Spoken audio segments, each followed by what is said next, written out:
Hello, everyone, and welcome back to another daily devotion. I'm Pastor Roy here at Woodlawn Christian Church, and this devotion I am recording for broadcast on Thursday, August 11th of 2022. We have been working our way through the Gospel of Matthew, and today we have made it to the 25th chapter. We are right in the middle of the Mount Olivet Discourse. Yesterday we talked about the end of chapter 24, and it was the faithful or the unfaithful slave. And I mentioned that I feel that's predominantly, if not entirely, focusing on the leadership of the church, the slave that's put in charge. He's in trouble, or she, when the Lord comes again if they've not been doing their duty, if they've not been feeding the other slaves, if they've not been keeping the household in order, if rather they are indulging on the fruits of the spoils, I guess, of what the master left for them, and they have led folks astray, if we can put it that way. So today we are going to start chapter 25. The first 13 verses, we're going to go 1 through 13, and this is the parable of the 10 bridesmaids. So you're probably all familiar with this.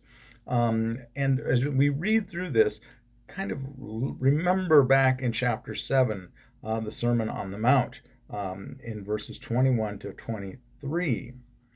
We did that all the way back on March 22nd. We talked about the Sermon on the Mount. That was a Tuesday.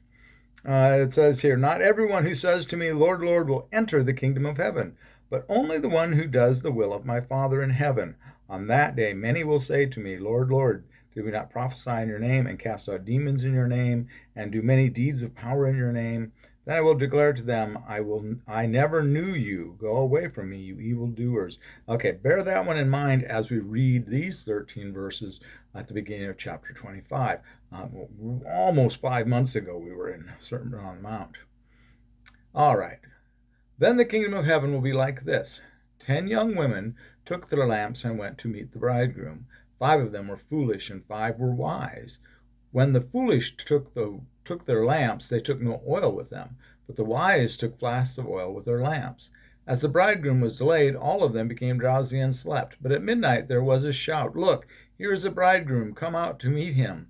Then all those young women got up and trimmed their lamps. The foolish said to the wise, 'Give us some of your oil, for our lamps are going out.'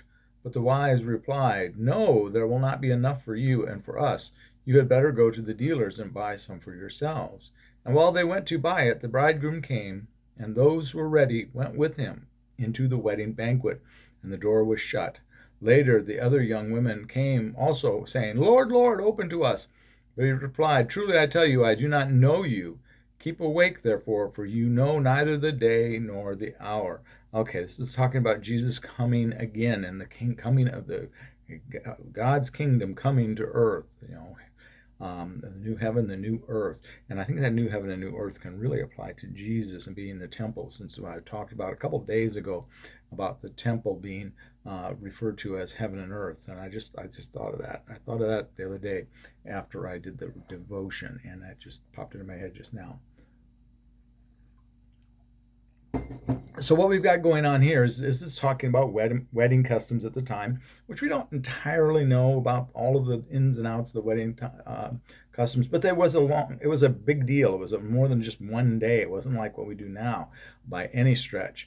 Probably more like what maybe a Hindu wedding is like, in my understanding of it. I've never been to a Hindu wedding, but my understanding of one is it's a long week-long thing.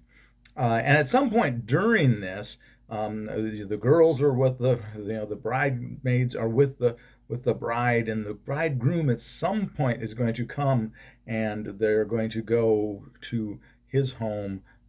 She's going to collect the bride, and everyone's going to go to his home. And at some point, at least this is the understanding we have, at some point when he enters the celebration for the wedding party, he is the last one to go in. And once the door closes behind him, nobody else comes in. And to open that door again is a grave insult, apparently, or was a grave insult to the bridegroom. That's the understanding I have of what the understanding of the best we can understand of the wedding practice at the time, which we understand we don't completely understand. If that is completely clear and understandable. But therefore, that's the symbolism that's going on, though, is the door is closed because the bridegroom is inside. and now it's not opening. Go away because I didn't know you. You weren't ready for me.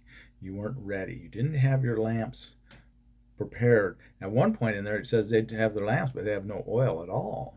Then they took no oil with them, so they have no extra oil. Maybe they had a little bit of oil in the lamp, but once that burned up while they were waiting, they're out of luck. And they had nothing more, no additional, no reserve to get them through.